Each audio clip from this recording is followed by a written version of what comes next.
राह संघर्ष की जो चलता है, राह संघर्ष की जो चलता है वही संसार को बदलता है। जिसने रातों से है जंग जीती, जिसने रातों से है जंग जीती, सुबह सूर्य बनकर वही चमकता है। नमस्कार दर्शकों, स्वागत है आप सभी का कार्यक्रम उमंग में। दर्शकों, उमंग ऐसा कार्यक्रम है जिसमें हम आपको हर बार प्रतिभावान बच्चों से मिलवाते हैं। तो दर्शकों, आज हम आपको एक ऐसे ही प्रतिभावान बच्चे से मिलवाने जा रहे हैं जिसमें एक नहीं, दो नहीं, बल्कि चार चार प्रतिभाएं जो है वो कूट कूट कर भरी हैं। जी हाँ दर्शकों, आज हम आपको मिलवाने जा रहे हैं हर्षिता पॉल जी से, जो कि एक पेंटर है, डांसर है, सिंगर है और साथ ही साथ में ये मॉडलिंग भी करती है। हर्षिता पॉल, आपका हमारे स्टूडियो में आने के लिए बहुत बहुत स्वागत है। हर्षिता, सबसे पहले तो आप हमारे दर्शकों को बताएं कि आप जो है वो कहाँ से हैं और आप जो है वो किस स्कूल से पढ़ाई कर रही हैं और कौन सी क्लास में आप पढ़ती हैं। नमस्कार, मेरा नाम हर्षिता पॉल है। मैं 12वीं कक्षा के छात्र हूँ।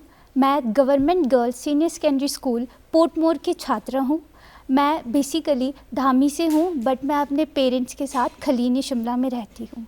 जी हर्षिता, आपकी फैमिली में जो है वो कौन कौन रहते हैं। मैं एक जॉइंट फैमिली से बिलोंग करती हूँ। तो मेरी फैमिली में मेरे पापा, मम्मा, मेरी बड़ी बहन, मेरे बड़े पापा, बड़ी मम्मा और मेरे 2 बड़े भाई और मेरी दादी रहते हैं। It means you are blessed by God. Yes ma'am. क्योंकि आजकल जो है वो हम ट्रेंड देख रहे हैं कि मोस्टली जो लोग रहते हैं वो एक न्यूक्लियर फैमिली में रहते हैं। Yes, ma'am. बट आपकी एक बहुत बड़ी फैमिली है, ज्वाइंट फैमिली है, मतलब आपको सभी परिवारजनों का जो है वो प्यार मिलता है। हाँ जी। हर्षिता, आप जो है वो एक पेंटर भी हैं। हाँ जी। तो ये जो पेंटिंग का शौक़ है, ये आप मतलब कब ये डेवलप हुआ आपने। जब मैं 5 से 6 साल की थी तब मैं टीवी देखती थी, तो उसमें काफ़ी क्राफ्ट शो आते थे। और मैं वो क्राफ्ट शो देख देख के मुझे पेंटिंग में काफ़ी इंटरेस्ट आया, तो मैंने अपनी पेंटिंग तब से स्टार्ट किया। तो आप पेंटिंग में किस तरह की पेंटिंग्स आप बनाती हैं। मैं फ्री हैंड पेंटिंग स्केचेस बनाती हूँ और क्राफ्ट भी बहुत करती हूँ, क्ले से मॉडल वगैरह एक्सेट्रा। वाओ, मतलब आप देखो, मतलब किस तरह से आपने एक टीवी को मतलब एक एडवांटेज मानकर आपने उसको जो है वो अपनी ज़िंदगी में किस तरह से अपनी ज़िंदगी में निखार लाए। अच्छा, आप पेंटिंग जब आप करती हैं तो आपने क्या स्कूल, जैसे आपने बोला कि आप एक पोर्टमोर स्कूल की छात्रा हैं, तो आपने क्या स्कूल लेवल में किसी पेंटिंग कंपटीशन में पार्टिसिपेट किया है। हाँ जी, मैंने जितने भी मेरे स्कूल में पेंटिंग कंपटीशन होता है मैं उन सभी में पार्टिसिपेट करती हूँ। तो क्या आपने कभी नेशनल लेवल पे पेंटिंग कंपटीशन में पार्टिसिपेट किया है। अभी तक तो मैंने सिर्फ अपने स्कूल लेवल में ही पार्टिसिपेट किया है, बट मैं आगे जाकर नेशनल लेवल तक भी जाना चाहती हूँ। That's great. अच्छा हर्षिता, आजकल हम देखते हैं कि हमारे जो स्कूल्स हैं उसमें जो है वो आपके साइंस फेयर्स भी लगते हैं। हाँ जी। तो क्या कभी आपने ऐसे साइंस फेयर में कभी आपने मॉडल, जैसे आपने बोला कि मैं क्ले से भी मॉडल बनाती थी, हाँ, तो क्या आपने कभी ऐसे मॉडल प्रिपेयर किया है। हाँ जी, जब मैं स्कूल में थी हम लोगों ने साइंस फेयर में काफ़ी पार्टिसिपेट किया है। तो उसमें हम लोगों ने पीओपी, प्लास्टर ऑफ पेरिस और क्ले से मॉडल्स बनाए हैं। तो आपने कौन सा मॉडल उसमें बनाया था। हम लोगों ने वॉल्केनो बनाया था और उसमें हम लोगों ने जो लाइव रिएक्शंस भी किए थे। मतलब that is your live model. Yes ma'am. Okay, तो आपने जब उस मॉडल को बनाया, मतलब आपके क्या किसी टीचर ने आपकी उसमें हेल्प की या आपके पेरेंट्स ने उसमें हेल्प की या आपने खुद से ही। हाँ जी, मेरे टीचर्स, मेरे पेरेंट्स और मेरे फ्रेंड्स ने उसमें काफ़ी हेल्प की मेरी। हाँ जी। तो जब आपने वो मॉडल बनाया तो आपको क्या लगा कि मैंने जो है वो मैं किस तरफ से जा रही हूँ। जब आपने उसको, आई थिंक आपने उसको एक्सप्लेन भी किया हाँ होगा जी, उस मॉडल को। हाँ जी। तो आपने अपने अंदर जो है वो क्या देखा, क्या आप में जो है वो क्या चेंजेस आए। जब मैंने वो मॉडल प्रेजेंट किया मेरे टीचर्स और अदर जजेस और अदर पेरेंट्स के सामने, तो उससे मेरा कॉन्फिडेंस लेवल काफ़ी इंक्रीज़ हुआ। जो मेरा फेयर था एक लोगों के सामने का, वो काफ़ी हद तक चला गया। तो हर्षिता, आपने भी उसमें कहा कि जजेस के सामने आपने इसको हाँ एक्सप्लेन जी। किया, तो आई थिंक जजेस ही हमें मार्क्स देते हैं उसमें, हाँ है ना। जी। क्योंकि वो क्लस्टर एक होता है जिसमें आप 4 स्कूल्स का एक क्लस्टर जी। होता है, जो आपका बड़े बड़े स्कूल में फिर आपके वो मॉडल्स जो है वो डिस्प्ले होते हाँ हैं। जी। तो उस टाइम जब आपने उसमें जजेस के सामने आपने उसको एक्सप्लेन किया, तो वो जजेस जो है वो आपके अपने ही स्कूल के टीचर्स थे या फिर जो है वो दूसरे स्कूल के टीचर्स भी थे? हमारे यहाँ पे जजेस कॉलेज से प्रोफेसर्स भी आए थे और हमारे स्कूल के टीचर और अदर स्कूल के टीचर्स भी थे। तो क्या आपने उसमें प्राइज जीता? हाँ जी, हमने उस पर फर्स्ट प्राइज़ गेन किया था। वाह। हर्षिता, आप एक पेंटर होने के साथ साथ जो है वो आप सिंगर भी हैं, आप का इंटरेस्ट जो है वो सिंगिंग में भी है। तो ये जो सिंगिंग में आपका जो इंटरेस्ट जो हुआ वो कब से हुआ और कैसे हुआ? मेरे जो फादर है वो कॉलेज में प्रोफेसर हैं म्यूज़िक के ही, तो घर में वो जब अपनी रिहर्सल करते थे वो सुबह शाम रियाज़ करते थे, तो बचपन से ही हम उन्हें सुनते थे। तो वो कभी कभी हमें अपने साथ बिठा के थोड़ा बहुत सिखाते थे, तो उससे हमारा काफ़ी इंटरेस्ट आया म्यूज़िक में। तो आपने क्या अपने फादर से क्लासिकल म्यूज़िक सीखा या फिर आप जो है वो बॉलीवुड या दूसरे सॉन्ग्स ही आप गाती हैं? नहीं, मैं बॉलीवुडी सॉन्ग्स मैंने सीखे, क्लासिकल थोड़े टफ होते हैं। ओके, मतलब वो हाँ आपने जी। अपने फादर से बॉलीवुड हाँ सॉन्ग जी, सीखे। हाँ जी। तो आपने कभी ऐसे सिंगिंग कंपटीशन में कभी पार्टिसिपेट किया है? हाँ जी, मैंने अपने स्कूल लेवल में सिंगिंग कंपटीशन में पार्टिसिपेट किया है। ओके, तो आपका क्या एक्सपीरियंस था जब आपने उसमें कंपटीशन में पार्टिसिपेट किया था? पहले तो फर्स्ट टाइम जब मैंने किया था मुझे बहुत डर लगा था। उसके बाद मेरे स्कूल में भी म्यूज़िक क्लासेस थी, तो मैंने वो ज्वाइन की। फिर वहाँ पे मेरे जो सर थे वो हमें काफ़ी प्रेज़ करते थे, तो उनसे हम लोगों ने काफ़ी सीखा और हम लोगों ने उसके बाद बहुत सारे परफॉर्मेंसेस दिए ग्रुप में और सोलो भी, तो काफ़ी अच्छा रहा। जी, तो आपका जो फेवरेट सॉन्ग है वो कौन सा है?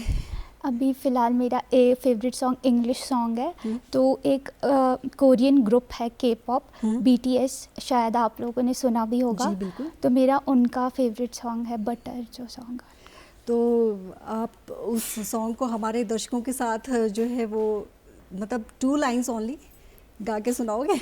हाँ जी, ज़रूर। It's smooth like butter like criminal under cover, smooth like butter like criminal under cover. Wow, that's great. मतलब अगर मैं आपको बोलूं कि अगर आपके फ्यूचर में पेंटिंग एंड डांसिंग सिंगिंग में अगर आपने चूज़ करना है प्रोफेशन, तो आप किसकी तरफ जाओगे? मैं पेंटिंग की साइड जाना चाहूँगी क्योंकि मुझे क्रिएटिव काम करना बहुत अच्छा लगता है। ओके। मुझे पेंटिंग्स और कलर्स का यूज़ करना बहुत अच्छा लगता है। हाँ जी। आप एक हर्षिता, आप सिंगिंग के साथ साथ डांसर भी हैं। हाँ जी।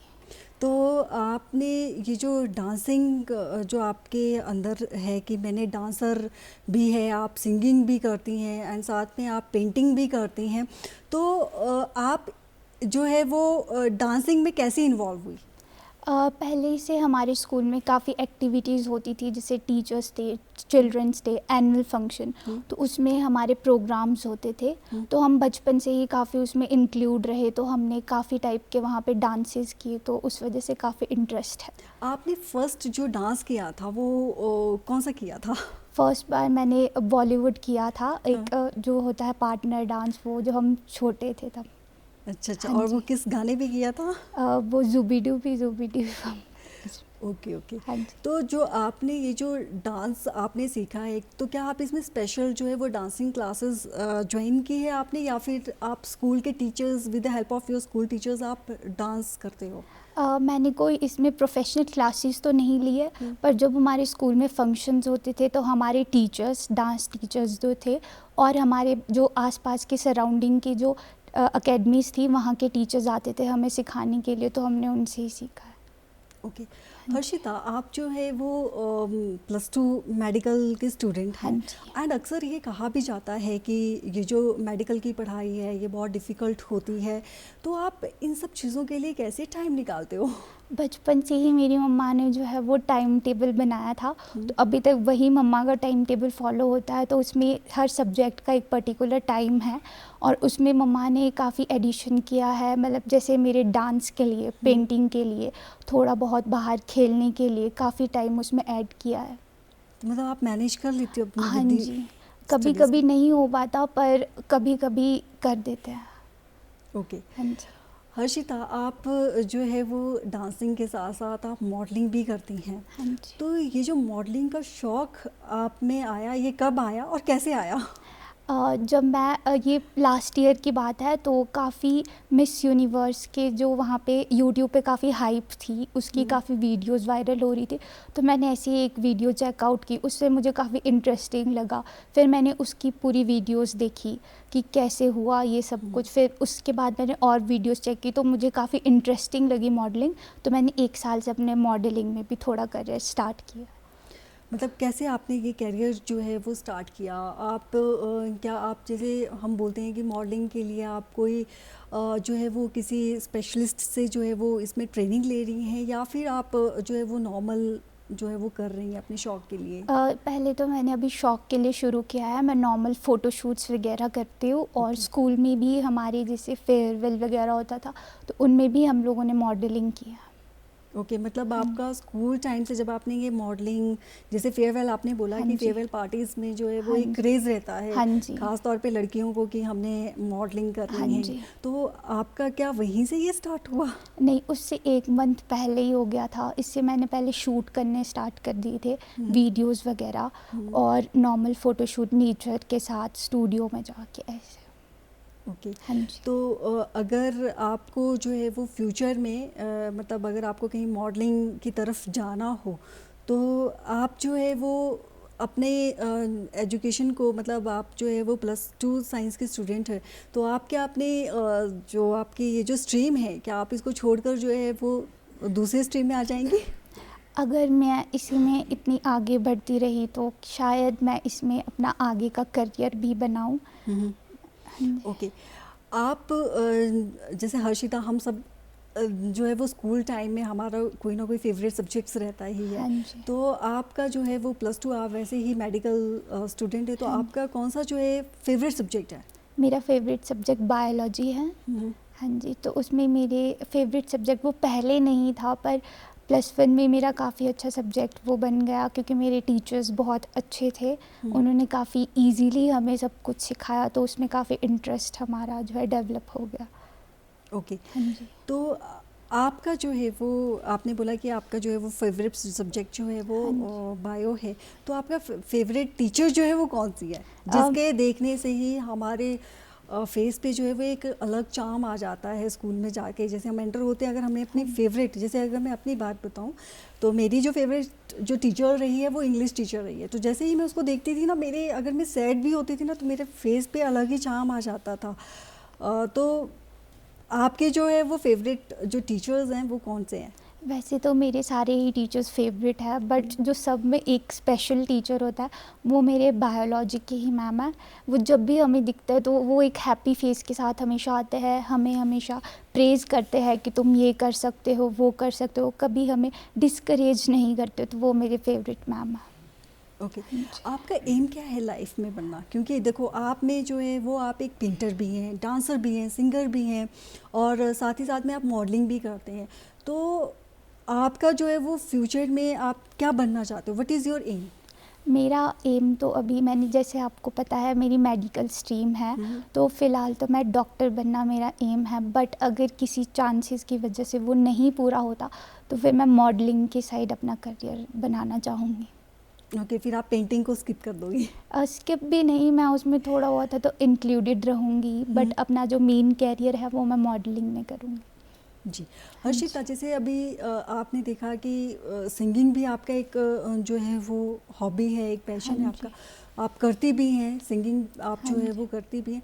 तो अगर जैसे कभी आपने ये सोचा नहीं है, जैसे अभी आपके इंडियन आइडल होते हैं, लिटिल चैम्प्स के भी होते हैं, अभी आपने देखा कि इंडियन आइडल अभी भी ख़त्म हुआ सीज़न 13, तो क्या आपने कभी ऐसे जो है वो स्टेजेस को जो है कभी फेस करने की कोशिश नहीं की?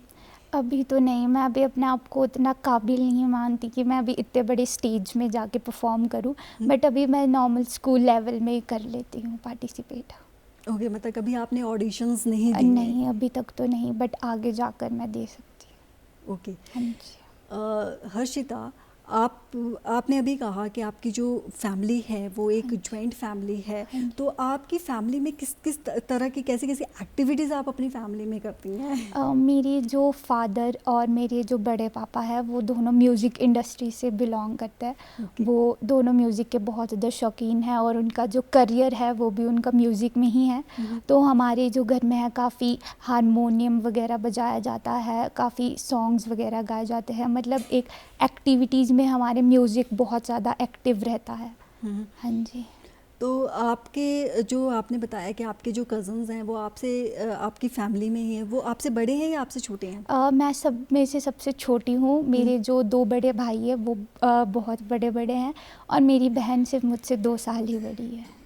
मतलब तो आप अपनी फैमिली में सबसे छोटे हो। हाँ जी। तो आपकी फैमिली में सबसे शरारती बच्चों में से अगर किसी को गिनना, तो आपके फैमिली में सबसे शरारती, मतलब जिसको हम बोलते हैं नॉटी, हाँ तो वो जी। कौन सा, आप हो या आपके बड़े भाई बहन हैं? नहीं, मैं ही हूँ। मेरी जो बड़ी बहन है वो बहुत शरीफ़ है, मेरे बड़े भाई है वो नॉर्मल है, ना शरीफ़ है ना शरारती है, बट मैं बहुत शरारती हूँ। ओके। हर्षिता, क्या आपको घूमने फिरने का शौक़ है? हाँ जी, मुझे घूमने फिरने का बहुत शौक़ है। आप कहीं जो है वो आउट ऑफ हिमाचल भी गई हैं कहीं घूमने के हाँ लिए? जी, मैं चंडीगढ़, पंजाब और उत्तराखंड गई थी। तो आपने क्या डिफरेंस देखा? हर स्टेट में एक अपना अलग सा नेचर है। वहाँ पे एक अलग-अलग फूड वैरायटी, वहाँ का वेदर सबका बहुत चेंज है। हिमाचल वैसे तो बहुत अच्छा है, बट बाहर जो जगह है वो भी बहुत ज़्यादा सुंदर है। तो क्या कभी आपने उस सुंदरता को अपनी पेंटिंग में ढालने की कोशिश नहीं की? हाँ जी, मैंने उत्तराखंड हम जब गए थे तो हम नैनीताल गए थे। तो वहाँ पे जो एक लेक है नैनीताल में, तो वहाँ का मैंने एक बार पेंटिंग ड्रॉ की थी, वो अपने लिए, तो मतलब मेमोरी के लिए एक। ओके। मतलब आपने वो मेमोरी मतलब कैप्चर कर ली अपने हाँ पेंटिंग्स जी। में। ओके। आप जब भी आप कोई पेंटिंग करती हैं तो क्या आपके माइंड में जो है वो किस तरह का पिक्चर व्यू, कभी आपने ऐसा, जैसे हम बोलते हैं ना कि हम एक स्केच प्रिपेयर कर लेते हाँ हैं, जी। तो क्या आप पहले से ही प्रिपेयर कर लेती हैं स्केच की, मेरे को ये प्रिपेयर करना है, आज मैंने ये बनाना है पेंटिंग में? ऐसा तो कुछ नहीं होता, पर कभी-कभी जैसे हम दिन को बैठे होते हैं और मैं बोर हो रही होती हूँ, तो मेरे मन में ऐसे ख्याल आ जाता है कि मैं कोई पेंटिंग बना लूँ। तो फिर मैं जब स्टार्ट करती हूँ तो फिर धीरे-धीरे पहले कुछ पेंटिंग्स मैं यूट्यूब से भी निकाल देती हूँ कि इस स्केच को मैं ड्रॉ करूँगी। पर अगर कभी वो स्केच नहीं बन पाता है तो उसको चेंज करके किसी और स्केच में कन्वर्ट कर देती हूँ। ओके। हाँ जी। आप अपनी फैमिली में अपनी मदर की भी हेल्प करती होंगी? हाँ जी। कैसे हेल्प करती हैं? मेरी मदर के साथ मैं थोड़ा बहुत किचन में काम करती हूँ, थोड़ी बहुत ही घर की सफाई हो गई, ऐसे काम करते हैं। ओके। जब आप जैसे आप कभी सिंगिंग कर रही हैं या आप मॉडलिंग करती हैं, तो क्या आपको ये नहीं लगता कि मेरी जो इम्पोर्टेंट स्टडीज़ हैं वो कहीं स्किप ना हो या उनमें कोई फ़र्क ना पड़े, उन पे ऊपर कोई इम्पैक्ट ना पड़े? तो आप क्या आप अपनी स्टडीज़ में जो मतलब जिसको हम बोलते हैं कि हमारे पेरेंट्स जो हैं वो हमें यही बोलते थे कि सबसे इम्पॉर्टेंट है आपकी स्टडीज़, ठीक है, सबसे आप अपनी स्टडी कर लो, उसके बाद जो मर्जी आपने करना है वो अपनी लाइफ में करते रहो। तो आप क्या आप अपनी स्टडीज़ को सबसे पहले प्रायोरिटीज़ देकर जो है वो अपनी हॉबीज़ की तरफ बाद में जाती हैं? हाँ जी, मेरी फ़र्स्ट प्रायोरिटी तो मेरी स्टडीज़ ही है, क्योंकि मैं अपना फ़र्स्ट करियर अपनी स्टडीज़ के थ्रू ही बनाना चाहती हूँ। और स्टडीज़ तो ऐसे भी बहुत इम्पॉर्टेंट होती है, चाहे हम किसी भी करियर में आगे जाए। तो हर्षिता, आज ये जो हमारा शो है इसको आज जो है वो हमारे आपकी तरह ही प्रतिभावान कई बच्चे भी देख रहे होंगे, तो क्या आप हमारे इस शो के माध्यम से आप बच्चों को बता पाएंगे कि किस तरह से हमें जो है वो अपनी स्टडीज़ को मैनेज करना है, हमें एक प्रॉपर टाइम टेबल बनाना है जिससे हमारी स्टडीज़ के ऊपर भी कोई इम्पैक्ट ना पड़े और हमारी हॉबीज़ जिसको हम बोलते हैं कि हमारे मतलब जिसको हम करना चाहते हैं या मतलब जो जिसमें हमारा जुनून है उसके ऊपर भी कोई इम्पैक्ट ना पड़े। तो किस तरह से हमें ये सारी चीज़ें जो है वो बैलेंस करके जो है वो अपनी लाइफ टाइम में आगे बढ़ानी है? तो सबसे पहले तो हमारा जो है वो टाइम टेबल होना चाहिए कि हम लोगों ने कितना टाइम अपनी स्टडीज़ को देना है और कितना टाइम अपनी और एक्टिविटीज़ को देना है। टाइम टेबल के बिना हमारी लाइफ जो है वो इनबैलेंस्ड होती है। नॉर्मल डेज़ में आप अपनी अदर एक्टिविटीज़ को 1 घंटा 2 घंटा दे दो, बाकी अपनी स्टडीज़ को मेन मोटिव अपना स्टडीज़ के ऊपर रखो। हाँ तो जी। जैसे हर्षिता आजकल स्कूल भी रीओपन्स हो हाँ गए जी। हैं, तो आजकल हम देख रहे हैं कि जैसे +2 आपकी तो +2 क्लास है, हाँ बोर्ड जी। की क्लासेस हाँ हैं, जी। Which is very much important, yes है ना? मैम। तो क्योंकि यही मार्क्स जो है वो सबसे ज़्यादा इम्पॉर्टेंट होते हैं, हाँ यही जी। हमारे फ्यूचर को जो है वो डिसाइड करते हैं कि हमने किस तरफ जाना है। हाँ जी। तो आप जो है वो किस तरह से जो है वो अपना टाइम टेबल डिवाइड करती हैं कि ताकि आप जो है वो टॉप 10 स्टूडेंट्स में आए? आपको अपना एम जो है, जैसे आपने बोला कि मैंने डॉक्टर बनना है, कैसे आपने वो एम को जो है वो डिसाइड किया कि नहीं मैंने उसको जो है वो ग्रास्प करना है, मैंने डॉक्टर बनना है तो बन के ही रहना है? तो नॉर्मल डेज़ में जो है तो फिर मैं अपनी जो अदर एक्टिविटीज़ है उनके लिए टाइम नहीं निकाल पाती हूँ, क्योंकि मेरी +2 है, ये बोर्ड क्लास है।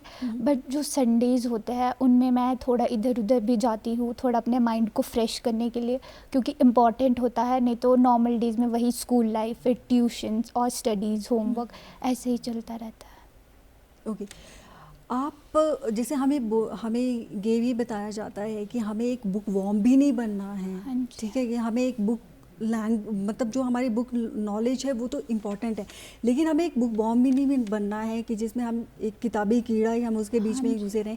लेकिन सबसे इम्पॉर्टेंट बात ये भी होती है कि हम जो सीखते हैं वो अपने एक्सपीरियंस से, हम अपने नेचर से भी सीखते हाँ हैं। जी। तो आप जो है वो एक बायो की स्टूडेंट है, मेडिकल हाँ की जी। स्टूडेंट है, तो क्या आपने नेचर से कभी कुछ सीखा है ऐसा? हाँ जी, जैसे बायो में हमें प्लांट्स के बारे में भी होता है। हम्म। तो पहले तो उन प्लांट्स के बारे में जब उनके हम लोगों ने नाम प्लांट पढ़े, किंगडम एंड हाँ एनिमल जी, किंगडम। तो फिर जो हमने प्लांट्स के पहले नेम पढ़े वो बहुत ज़्यादा टफ लगे। फिर मैम जो हमारे बायो वाले हैं उन्होंने हमें इजी लैंग्वेज में बताया कि आपके आसपास ही, फिर वो हमें वो प्लांट्स दिखाते थे। तो उससे हमें काफ़ी पता चला कि हमारे जो भी हमारी स्टडीज़ हमारी चल रही वो तो हमारे सराउंडिंग में ही है। तो उसके बाद हमने काफ़ी एक्सप्लोर करना शुरू किया नेचर को भी। तो क्या आपके स्कूल में कभी आपको ऐसे नेचर वॉक पे भी लेके जाते हैं? हाँ जी, हमारे जो स्कूल में काफ़ी सारे ग्रुप्स हैं, लाइक हेल्थ केयर वगैरह, तो उनसे बाहर ले जाते हैं अभी। अभी तो जैसे कोविड टाइम था तो कहीं बाहर नहीं ले गए, पर इस बार जो है वो हमारे ग्रुप बाहर जाते हैं। ओके, मतलब हाँ नेचर जी। वॉक पे आपको हाँ लेके जी। आपको नेचर वॉक कहाँ लेके गए आपके स्कूल वाले? हमें तो नहीं लेके गए, बट बाकी को जो है वो सलूनी यूनिवर्सिटी और सराउंडिंग में कोई पार्क हो गया जैसे चंडीगढ़, वहाँ पे ले गए हैं। तो जैसे आपने बोला कि हमारे जैसे साइंटिफिक नेम रहते ही हैं, चाहे हम प्लांट किंगडम की बात करें, चाहे हम एनिमल किंगडम की बात करें, क्योंकि जो आपकी बायोलॉजी है that is very vast subject, है ना? Yes ma'am. उसमें तो आपको एक्सपीरियंस के थ्रू आदमी को गेन करना हाँ होता है। जी। तो आप किस तरह से आप उन टर्म्स को जो है वो रिमेंबर करती हैं कि ये इसका साइंटिफिक नेम है? हम लोग पहले तो उस जो पर्टिकुलर चीज़ है उसके बारे में हमें पता होना चाहिए। स्पेशली हमें उसके बारे में, हमें वो अगर चीज़ हम लोगों ने देखी हो तो हमें उसके बारे में काफ़ी अच्छे से याद रहेगा। और हम लोग ज़्यादा ऐसे करते हैं कि हम लोग ज़्यादा हिंदी पे याद करते हैं, कि ताकि हम लोग इंग्लिश, हमारी वोकेबलरी काफ़ी अच्छी होती है +1 के बाद, तो हम लोग इंग्लिश में खुद कन्वर्ट कर देते हैं। बट हमें पहले उस चीज़ की नॉलेज होनी चाहिए। अगर हमने वो प्लांट देखा हो तो हम उसके बारे में काफ़ी अच्छे से एक्सप्लेन भी कर सकते हैं।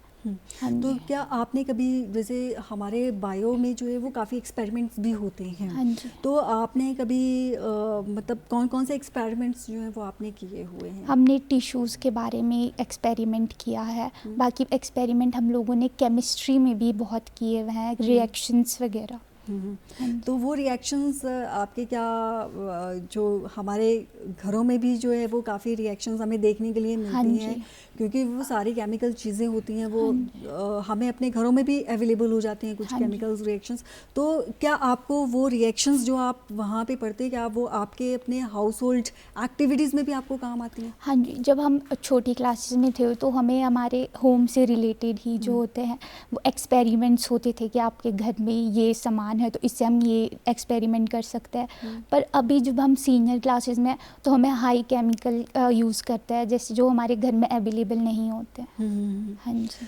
तो आपने मतलब ये ऐसे कब डिसाइड किया कि मैंने जो रखना है, मैंने स्ट्रीम सिर्फ मेडिकल रखनी है? आपने नॉन मेडिकल क्यों नहीं चूज़ किया?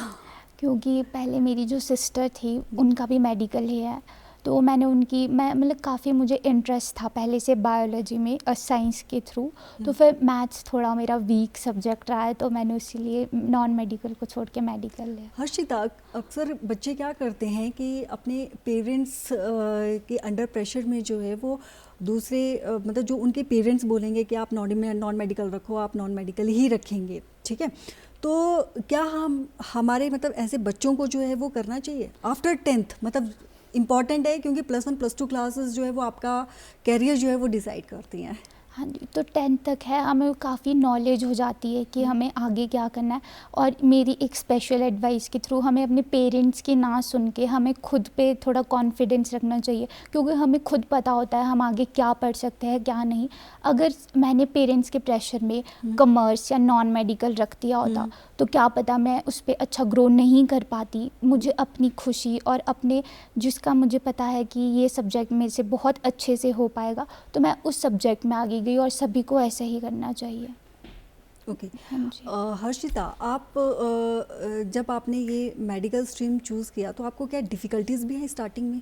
हाँ जी, क्योंकि 10th तक हमारा सिलेबस जो होता है वो काफ़ी डिवाइड होता है, लाइक 3 चैप्टर्स 4 चैप्टर्स। जब हमने +1 में एंटर किया, पहले हम लोग कोविड के थ्रू आए थे तो हमारी स्टडी काफ़ी ज़्यादा डिस्टर्ब रही। फिर जब हम +1 में आए तो हमें काफ़ी ज़्यादा बर्डन रहा इन चीज़ों का, बट हमारे टीचर्स ने हमें काफ़ी सपोर्ट किया इस बारे में, तो हमारा काफ़ी इजी रहा जो सिलेबस था। हर्षिता, आज आपने बहुत ही अपने एक्सपीरियंस को बहुत ही उम्दा जानकारी हमारे दर्शकों के साथ साझा की, हमारे यूथ के साथ साझा की कि हमें किस तरह से अपने स्टडीज़ के ऊपर फोकस करना है और साथ साथ हमें अपने एम पे भी हमें फोकस करना है और हमें अपने हॉबीज़ को दबाना नहीं चाहिए बल्कि उनको भी निखार के बाहर लाना चाहिए। हर्षिता पॉल, आप हमारे स्टूडियो में आए, आपका बहुत बहुत धन्यवाद। दर्शकों, ये था हमारा आज का कार्यक्रम। अगले अंक में फिर आपसे मुलाकात होगी एक नए विषय के साथ। तब तक के लिए हमें इजाज़त चाहिए। नमस्कार।